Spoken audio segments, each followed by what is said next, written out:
چوتھا سوال، علماء کرام یا اپنے پیر و مرشد کے ہاتھ چومنا کیسا؟ تو مرید چوم رہا ہے، اپنے پیر کے چوم رہا ہے، تمہیں کیا تکلیف ہے؟ جب تمہارے چومے گا تو روک دینا، اللہ نہ کرے وہ تم کس کو چومتے ہو؟ ہم نے کبھی کچھ کہا؟ دھیان کہیں اور نہ دے، میں سمجھ گیا ہوں آپ کہاں پہنچے۔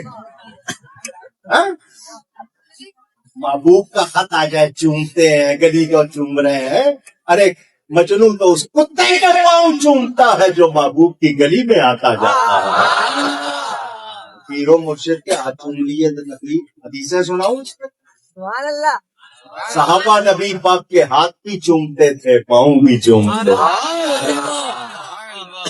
اور ہمیں منع کرنے والوں، یہ تمہارے یہاں ہم سے زیادہ ہوتا ہے۔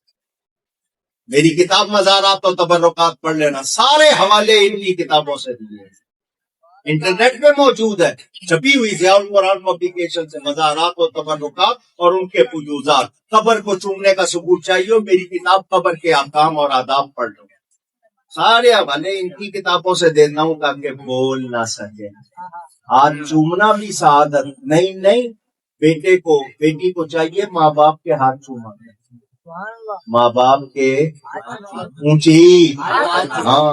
حضرت علی حضرت عباس کے ہاتھ بھی چومتے تھے، پاؤں بھی چومتے تھے، حالانکہ درجہ حضرت علی کا زیادہ ہے، مگر اس لیے چومتے تھے کہ وہ نبی پاک کے چچا۔ سبحان اللہ۔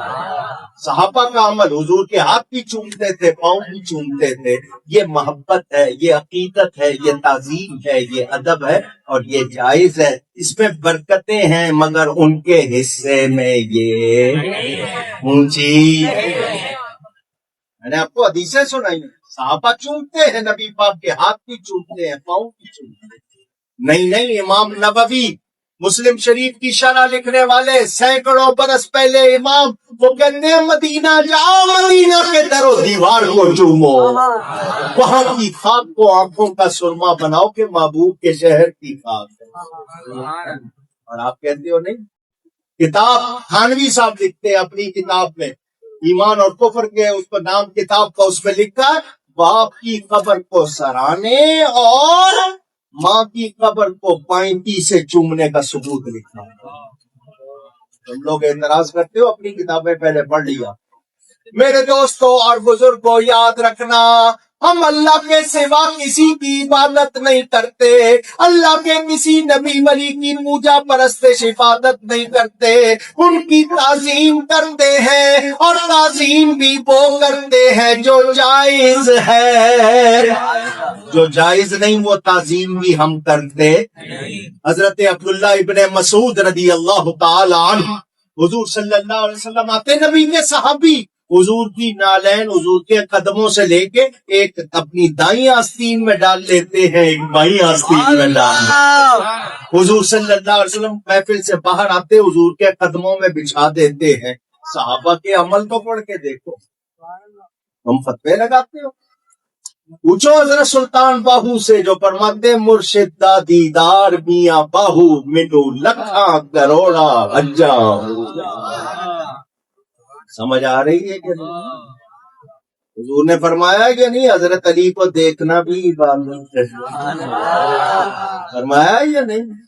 اونچی تو میں اگر اپنے مرشد ہو، پیر سچا ہو، منگل نہ ہو، شرط یہ پیر ہو، منگل ہاں پیر ہو، اس کے ہاتھ چومنا، ارے نہیں، ماں باپ کو ایک نظر مقبول، تو اگر پیار سے دیکھنا ہے مقبول حج کا ثواب، تو جو مرشد ہے اور وہ سچا ہے اور اس کا تعلق نبی سے بالکل درست ہے، اس کو دیکھنے پر بھی ثواب،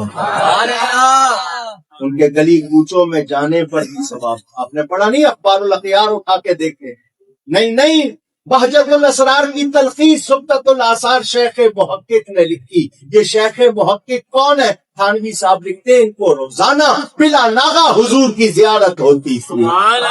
انہوں نے اپنی کتاب میں لکھا، ایک نوجوان آیا، اس نے خواب میں دیکھا اس کا باپ دوزخ میں ہے۔ باپ نے کہا جا غوث پاک کے پاس جا، ان سے میرے لیے دعا کرا۔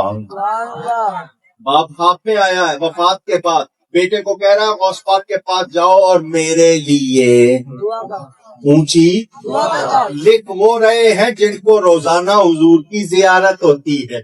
کوئی غلط شخص ہے جس کو زیارت ہوتی ہے؟ لازمی بات ہے وہ سچے آدمی. میرے دوستوں اور بزرگوں، وہ لڑکا وہ سے باپ کی بارگاہ میں آ گیا، خواب بیان کیا، میں نے اپنے باپ کو اس طرح دیکھا، اس نے آپ کے پاس بھیجا ہے. غوث پاک نے فرمایا تیرا باپ میرا مرید تھا؟ ان کا نہیں. فرمایا میرے پیچھے نماز پڑھی؟ نہیں. فرمایا اس نے کبھی مجھے سلام کیا؟ نہیں. فرمایا میرا لنگر کھایا؟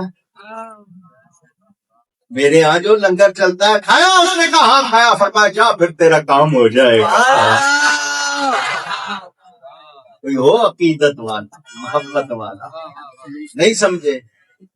مولانا آپ کو سنا گئے نا، غوث پاک فرماتے ہیں میرا مرید مشرق میں ہو میں مغرب میں ہوں، وہ وہاں سے پکارے گا، میں سنوں گا بھی، مدد بھی کروں گا. یہ طاقت مجھے رب نے دی ہے.